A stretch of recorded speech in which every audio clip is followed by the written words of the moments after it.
형충하고 12운성. 저 뒤에 있는데 예. 행충을 하려면 12운성 알아야 되고 예. 호텔을 네. 돌릴 줄 알아야 되고요. 네. 지장단을 다 알아야 돼요.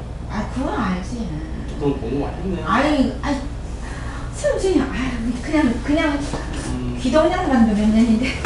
그 중화하는 하는 애들 중도는 네. 그게 옛날에 우리 같이 도안에 공부했던 선생님이 계세요. 네. 지금도 해답이 계신 분인데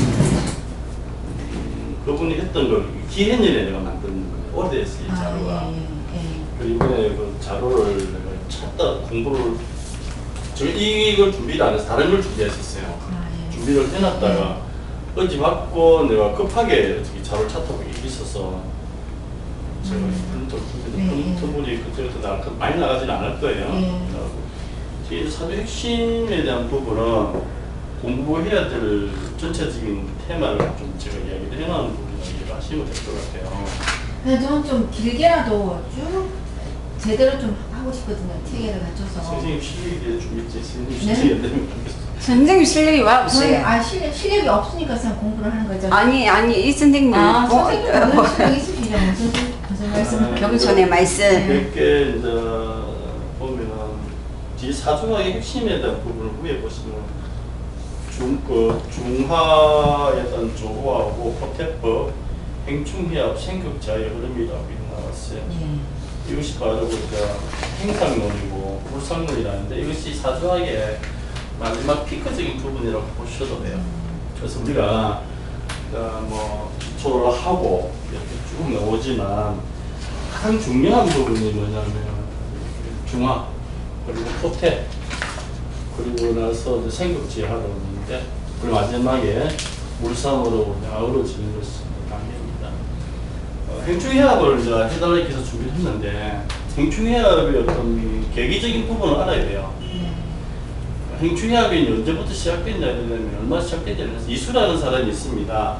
그분인데 그분이 대서불룩이 나오면서 행충해합에 대한 것을 눈뜨기 시작했죠. 유익하게 우리 이수 스님한테 감사 생각을 해야 됩니다. 유익하게 그분의 테리하고 이런 분들 계신 것 같은데 그런 잘못된 것 같아요. 그분이 대서불룩 나오고 행충해합 정의라는 책이 나와 있습니다. 그 책을 내가 교대로 쓸까 생각하고 계세요. 그 책을 생각해 주고 그분이 나옴으로 해서 이제 여러 학인들이 공부를 시작했죠. 그분이 이제 어떤 중도적 이렇게 어떤 기반을 잡았다. 근데 그 뒤에 그분의 이론에서 이제 발전하신 분도 계시고 멈춘 분도 계시고 이렇게 보시는데 사주를 볼 적에 행충을 하기 전에 가장 먼저 봐야 될 것이 음양론이에요. 음양론인데 우리가 음양이라는 것이 뭐냐면 단순화시킬 수 있는 부분도 가지고 있겠지만 가장 먼저 불과 물의 관계예요. 그리고 목과 금의 관계에 대해서 우리가 한번 생각을 해봐야 되는데 불이라는 것 자체는 뭘 뜻하냐면은 그거죠. 펼쳐나가는 기상적인 부분을 볼 수 돼요. 그리고 가장 뜨거운 건데 그 펼쳐나가는 기상적인 부분이고 수라는 것은 뭐냐면은 감추고 이렇게 수축시키는, 응축시키는 역할들을 볼 수가 있겠죠. 근데 이제 강한 화라는 것이 뭐냐면은 병화와 정화의 관계가 있고 수라는 인수와 개수라는 관계를 두 개를 가지고 있는데 수라는 관계 자체가 뭐냐면 기의 행상을 가지고 계세요. 기의 행상을 가지고 있다 보니까 이 주관하는 부분이 뭐냐면 조부적인 부분을 가장 먼저 주관을 하게 됩니다. 목과 금이라는 것은 뭐냐면 목은 펼쳐나가는 기상이라면 목은 복지 쭉쭉 뻗어나가는 기상이라고 보시면은 금은 숙사라고 가두는 기상이라고 보시면 되겠죠. 여기서 목과 금은 뭐냐면은 잡힐 수 있는 행상을 보시면 돼요. 물상, 물질적인 부분으로 되게 또 되고요. 수라는 것은 수화하는 정신적인 부분, 보이지 않는 세계적인 부분도 일컬어줄 수 있다고 봐도 됩니다. 수가요? 네, 아니, 화가요? 화수가 두 개를 보시면 돼요. 그래서 화라는 부분과 수라는 부분이 조율하는 방법 자체가 뭐냐면은 기후를 간장을 해요. 춥다? 겨울? 덥다, 여름이라는 것을 두 개를 주관을 하죠. 여기서 먼저 가장 포커스를 두는 이유가 불의 관계를 포커스 두는 이유가 뭐냐는 것이죠. 여기서 우리가 추우면 어떻게 해야 돼요? 따뜻해. 화의 기운이 필요한 겁니다. 여기서 화의 기운이 쓰임이 다른 거죠. 두 개의 화가 있지만 병화를 쓸 것이냐 정화를 쓸 것이냐는 부분이 다른 것이고, 더워요. 그럼 일단 물을 쓰게 됩니다. 그 물이 어떤 물을 쓰냐에 따라서 달라지죠. 이 두 개의 포커스에서 빈부의 격차가 나기 시작합니다. 지금 제가 에어컨을 틀었는데 여름 더워서 저 에어컨의 기운을 그러면 뭘로 이야기할 수 있을까요? 여기부터 이제 들어가 봐야 돼요. 우리가 에어컨에 나오는 덥기 때문에 그게 나오죠. 덥기 때문에 차가운 기운이 필요로 한 겁니다. 여기서 에어컨의 기운이 뭐냐는 것이죠. 이걸 먼저 정립을 해야 돼요. 에어컨의 기운은 개수예요. 여기가 해운대 해수욕장 가서 몸을 담글 수도 있지만 한계를 느낄 수가 있겠죠. 그러면은 시원할 적에는 개수가, 더울 때는 개수의 기운이 필요하다는 것을 먼저 염두를 두게 됩니다. 선생님, 임수를 쓸 수 있지 않겠습니까? 임수는 산불이 났을 때 끌 수 있는 불이라는 큰 불을 생각하시면 됩니다. 살아가는 그 방식에서 어떤 우리가 채용해야 될 부분은 개수라는 거예요. 삶의 어떤 모멘트를 잡는 것은 개수라고 얘기를 하시면 맞다고 보시면 됩니다. 두 번째가 뭐냐, 그러면은 선생님 그 임수는 있지 않습니까? 그 임수와 개수를 두 개를 구분시켜낼 수 있는 능력이 일단 필요합니다. 그러면은 나무를 키우고 배양하는 기운은 뭐냐? 뭘로 써야 될까요? 임수와 개수를 써야 됩니다. 개수를 써야 돼요. 여기에 대해서 빗물로 다시 맞아요. 그런 차이점입니다. 나중에 그래서 우리가 물상법을 공부를 해야 될 이유가 천간의 물상법을 공부를 하지 못하면은 안 돼요. 그래서 나중에는 공부를 할 적에 천간에는 물상법을 공부를 확실히 해놔야만 음양론, 나중에 생격지하를 할 수가 있어요. 이걸 못 해놨구나 들어가면 안 되는 겁니다. 임수는 가용에서 먹고 이런 건 아니에요. 계절로 주관하는 부분은 아닙니다. 여기서 우리가 음양에 구분시켜 나가야 될 것 같고요. 병화와 정화의 관계에서 우리가 다시 한번 생각을 해봐야 되겠죠. 같은 화라고 화의 역할인데 두 개다가 다른 화예요. 이걸 우리가 확실히 구분을 시켜줘야 됩니다. 그럼 병화와 정화의 관계가 어떻게 되겠습니까? 물어볼 수가 있죠. 병화는 먹고 정화는 먹고 이거죠. 병화는 계절이에요, 계절. 여름을 주관하는 계절적인 요인을 보시면 돼요. 정화는 뭡니까? 정화는 여름을 주관하지는 않아요. 나중에 생격지하로 들어가서 그 정화는 경금을 다루기 위해서 쓰는 도구에 필요합니다. 병화로서 경금을 다룰 수가 없어요. 다루냐 못 다루냐의 차이점에서 병화와 정화의 차이점을 구분할 수가 있는 겁니다. 그러면 우리가 뭐냐면 천간의 식간조합이 정확한 배열을 모른다면 행충약을 쓸 수가 없다는 거죠. 여기서 벌써 나와버려요. 선생님, 그러면 우리가 경금이 떴는데 병화가 있어서 재해서 덕을 하겠습니까? 얘기할 때 안 되는 거예요. 경금이 떴을 경우는 무조건 뭐야? 정화로서 제거를 해줘야만 덕 할 수가 있지. 병화로서 덕 선생님 하니까 쓸 수 있지 않습니까? 물론 없는 것보다 나을 수는 있겠지만 확실한 제거에 올려서는 정화를 쓸 수밖에 없다는 것이죠. 여기서 그러면은 병화의 쓰임은 뭐냐? 뭔가 여기서 병화와 개수의 느낌은 뭔가 싸함을 느낄 수가 있어요. 뭐냐? 중화의 책에 제가 전에 썼던 게 그대로 옛날에서 가르쳤던 선생님이 도반 선생님이 썼던 걸 나가게 보면은 병화는 병화와 개수는 기후를 간장하는 글자라고 얘기합니다. 그래서 사주에서 병개가 없으면은 빈하다. 일단 상류초로 올라갈 수 있는 길은 용원해진다는 이야기를 바로 해버립니다. 자, 오행 중에서 천간의 조합 중에서 두 개는 뭘로 쓴다고요? 좋습니다. 그러면은 겨울에 태어나면 사주에 뭐가 있어야 돼요? 여름. 아. 겨울에 무조건 하고 네. 배마가 있어야 돼요. 이건 유불은 있어야 돼요. 네. 그러면은 여름에 태어나서 뭐가 있어야 됩니까? 임계수 중에 뭐가 있어야 될까요? 교수. 개수죠. 여기서 먼저 포멘트를 잡고 사주를 시작해야 됩니다. 그래서 내가 겨울생인데 변화가 없어. 일단 사주의 객은 한 단계가 쭉 내려와 버리게 됩니다. 생각할 수가 있겠죠. 여름생이 임수를 가용해 쓸 수가 있겠지만 개수를 우선을 쓴다는 이야기를 다시 할 수가 있습니다. 이것이 음양을 구분해야 되는 사계절의 방법이라고 보시면 됩니다. 봄, 여름, 겨울 말고 봄, 가을은? 봄, 가을도 그때 가용됐습니다. 초봄 같은 경우는 배가가 써야 되고요. 네. 늦봄 같으면 개수를 써야 되겠죠. 자, 그러면은 초이른 가을 같으면은 뭐가요? 약간의 개수가 필요하지만 또 약간 추워지면은 배가가 필요하겠죠.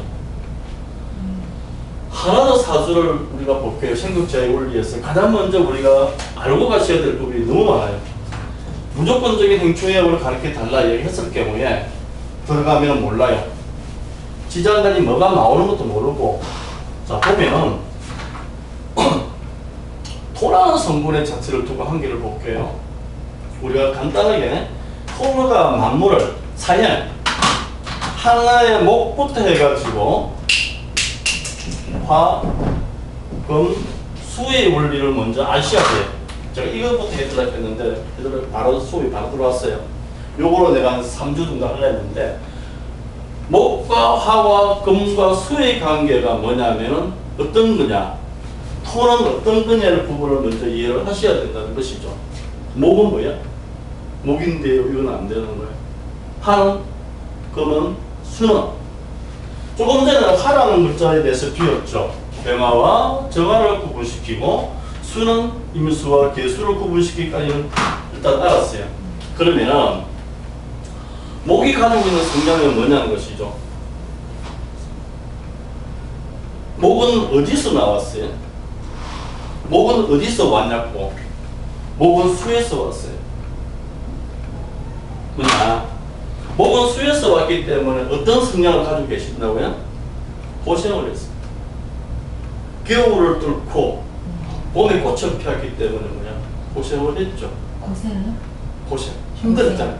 겨울이 힘들었잖아요. 그 추운 겨울을 이겨내고 싹을 틔우게 나가는 것이 목의 성질적인 부분이죠. 그럼 목은 어떤 성질을 가지고, 그럼 목이 가지고 있는 성향은 뭘까 생각을 해볼 수가 있습니다. 통변할 적이 필요해요. 가장 먼저 목이 가지고 있는 성향은 어떤 성향일까요? 올라가서 이게 뻗어나가는. 정확하게 맞는 말이죠. 뻗어나가는 성질을 가지고 네. 있죠. 뻗어나갈 적에 옆으로 봐요, 옆으로 안 봐요? 안 봐요. 안 봐요. 고집시 아세요? 우리가 계약할 때 갑돌이라고, 갑은 어른한테 어른이라죠. 갑은 어른한테를 한다 이렇게 하죠. 갑은 뭐야? 대장이죠. 1등 지상. 배려심이 없고, 우리가 목이라는 성분을 보고 뭐라 해요? 교육이라고 이해하고 가르치는 이야기를 많이 하고 있죠. 그렇지만 목은 뭐야? 굉장히 이기주의. 이기적이라고. 목이 간대. 자, 아까 이걸 잡아주고 갈게요. 온화할 것 같은데. 안 온화해. 어제 온화할 것 같은데 온화하지 않죠. 자, 여기서 우리가 내가 왜 이걸 좀 이야기하고 있는 거냐면은, 하여튼, 자, 봐봐요. 목이 고생을 했어, 안 했어? 했습니다. 나는 고생에 대한 보상을 받고 싶어, 안 받고 싶어? 그러면 성질이 어때요? 자기에 오는 겁니다. 남에 대한 배려심은 없는 거예요. 그리고 목은 우리가 보통 보면 그 상생상격의 원리에서 수가 목을 도와주지만 또 목이 가장 필요로 하는 것은 뭐냐면 토라는 성분이에요. 돈에 대한 집착력이 어마어마하게 많다는 것이죠. 그래서 이제 좀 더 나가보면 알겠지만 이 목이라는 성분의 자체는 땅을 짚고 내려가서 퍼져나가는 쫙 벌리는 곡직선, 하나는 뼈도 올라가지만 밑에 땅 속에는 어때요? 어마어마하게 퍼져나가는 뿌리가 퍼져나가죠. 이중적인 성격을 가지고 있을 확률이 높다고 보시면 됩니다. 내가 이야기를 이제 하는 이유가 목에 대한 부분을 이렇게 다 해놓고 토에 대한 성분을 이야기했는데 이 토가 토의 쓰임이 가장 좋을 때와 토의 쓰임이 가장 나쁠 때를 하기 위해서 목을 먼저 설명을 했던 거예요. 그러면 토의 쓰임이 가장 안 좋을 것이 어디고 토의 쓰임이 가장 좋을 것이 어딜까? 토의 쓰임이 좋은 계절과 토의 쓰임이 나쁜 계절을 먼저 이야기를 하시면 돼요. 토는 어떤 역할을 하냐 이거죠.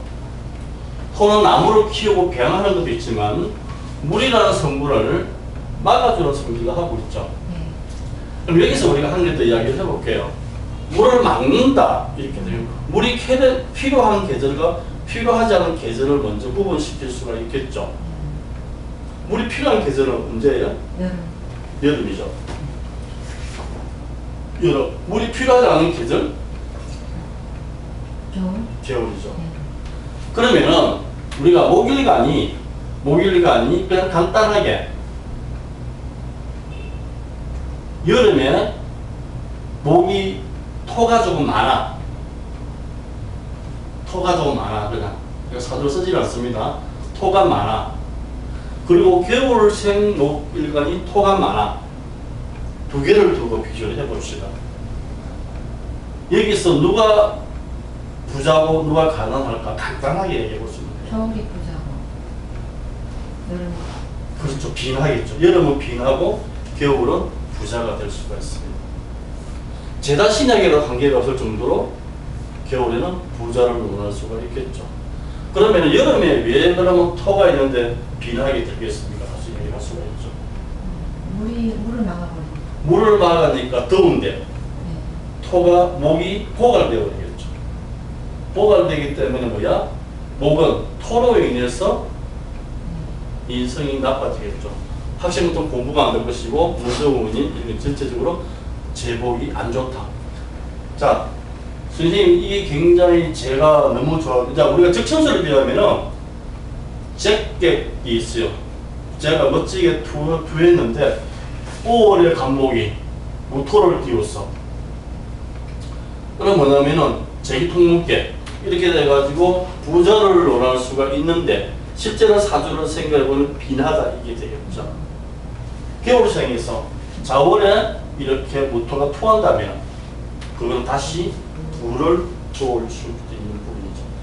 이것이 음양을 볼 수 있는 가장 기초적인 부분이라고 얘기할 수가 있습니다.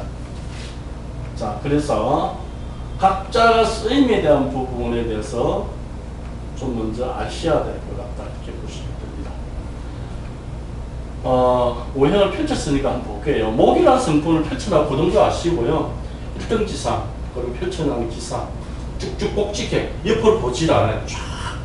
그리고 고생했던 것에 대해서 보상받아는 심리가 강하다.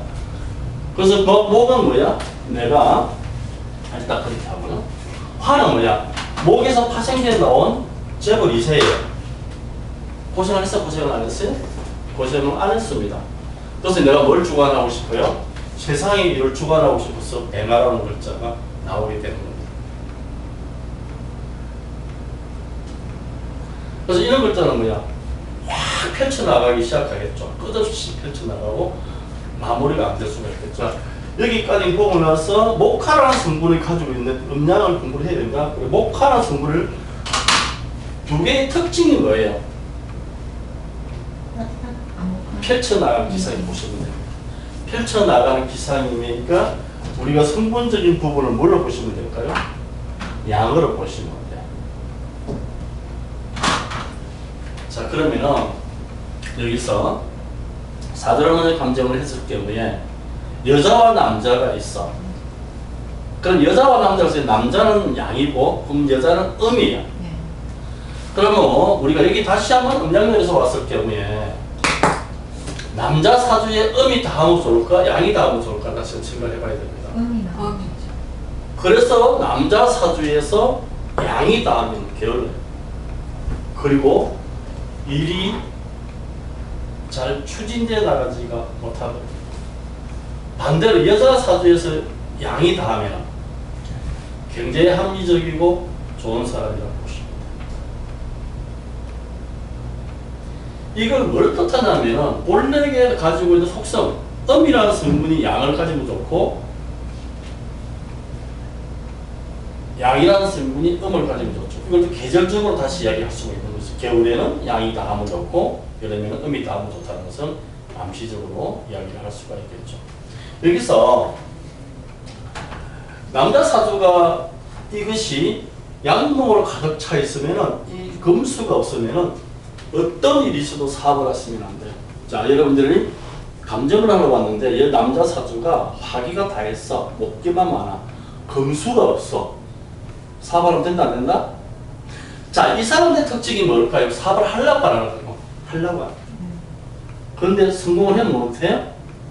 왜 못하냐면은 금수, 숙사, 과도였는 그런 역할을 못해요. 마무리를 지어주지 못하기 때문에 사업을 하면 실패를 하게 됩니다. 남자가 양기가 강하면은 늘 나이가 드셔도 굉장히 역동적으로 사시라는데 너무 역동적으로 사시라고 보시면 돼요. 쉬지를 못하는 정도로 실속적으로 그렇게 먼저 그냥 한번 구분시키면 좋을 것 같고요. 자, 기초를 찾기. 자, 그럼 금수는 어떻게 될까요? 금수가 많은 남자는 그렇다고 너무 많아서 안 돼요. 적당하게 많아야 돼요. 적당하게 베이스적인 부분을 설명하고 갑니다. 여자가 만일에 수가 많으면 어떻게 될까요? 여자가 수가 많은데 다시 수군으로 흘러간다면 어떻게 될까요? 우리가 다시 설명을 해볼게요. 자, 여자 사주에서 음기, 다시 말해서 금의 기운과 수의 기운이 다르다면 어떻게 될까? 이거는 우울증 와요, 우울증. 우울증 오고, 몸 아프고, 대인관계가 굉장히 깊이 되는 현상이 일어나기 시작합니다. 우리가 희귀꼬물이라고 있죠. 은둔행, 외톨이가 될 수 있는 것을 다분히 볼 수가 있는 것입니다.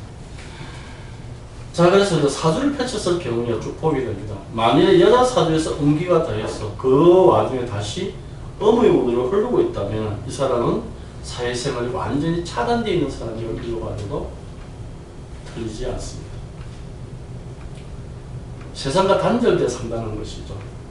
여기에 만약 시신살로 시켜가지고 절태가 들어가게 되면 절지태지, 나중에 신사 공부해서 절지태지가 본래가 외가 은둔이 되는 거예요. 그러다 보면은 거의 아주 안 좋은 현상이 벌어질 수가 있겠죠. 그렇게 음양의 부분을 정리를 해주는 게 좋아요. 남자 사주에서 적당하게 수가 약간, 금수가 약간 많고 화기가 조금 있으면 굉장히 합리적인 분이라서 그분들하고 이야기를 하면 크게 잘 통할 수가 있어요. 여자 사주에 약간 화기가 많고 목기가 좀 많았을 경우는 뭐야? 여자는 꽤 괜찮다라고 보시면 돼요. 여자 사주에 화기가 많고 음기가 약간 있어야 되겠죠. 왜냐면 나중에 비하면은 화가 많으면 물로 이렇게 잡아야 되니까 필요합니다. 먼저 그렇게 하시면 되겠죠. 그럼 한 개 더 볼게요. 목이 많은 사람의 특징이 뭘까요? 한 개 더. 오늘 하는 김에 한 개 더 볼게요. 목은 자라나고 이렇게 펼쳐 계속 나가려는 성질이죠. 일을 잘 저질러요. 일을 잘 저지르고 일을 갖다가 만들어내는 행상적인 부분을 가지고 있다고 봐도 됩니다. 일 마무리도 잘 못하고 그렇게 여기서 다시 나오죠. 이제 여기서 이제 그래서 생각 제한을 보는 거예요. 막 이거만 있으면은, 그럼 여기서 이제 이 사람이 돈을 버냐 못 버냐를 다시 이제 캐치를 해보려 했을 경우에, 목은 뭐냐면은, 뭐가 있어야 돼요? 전지가 필요하죠. 이렇게 잘라주는 게 필요하고, 그것이 갱금이에요. 갱금이 있어야만 내가 뿌리키를 잡을 수가 있어요. 그래서 내가 적절하게 지어 장치로 인해서 돈을 벌 수가 있겠지만, 만일에 목일간 자체가 굉장히 뻗어나는 기상이 강했는데 금이라는 성분이 없으면 어떻게 돼요? 맨날 저지르는 거죠. 마무리가 안 되니까 계속 힘들게 되겠죠.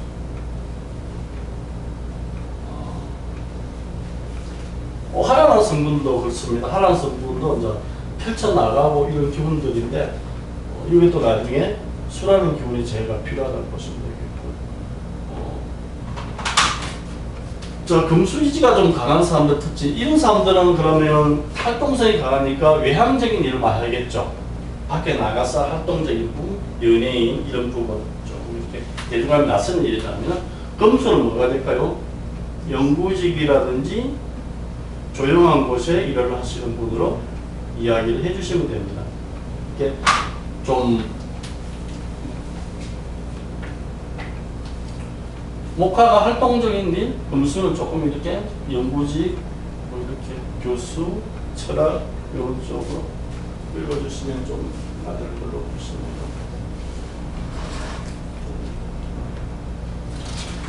음량이 있으면 음량은 그거 지금 기초에 하고 있으니까 와서 들으시면은 음량 공부를 좀 할 거예요. 좀 필요하다고 보시면 됩니다.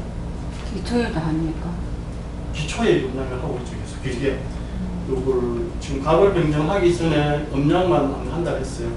그 가벌 변경 다음 주 이제 할 것 같아요. 음량만 쭉 했고 가벌 변경을 처음 들어가야 돼요.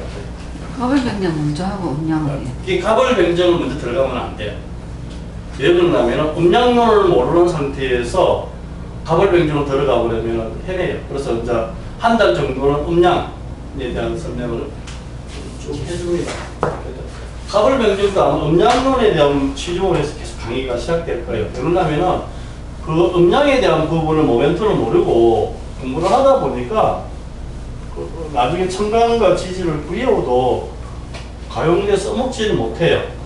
그래서 그 부분을 제가 하게 됩니다.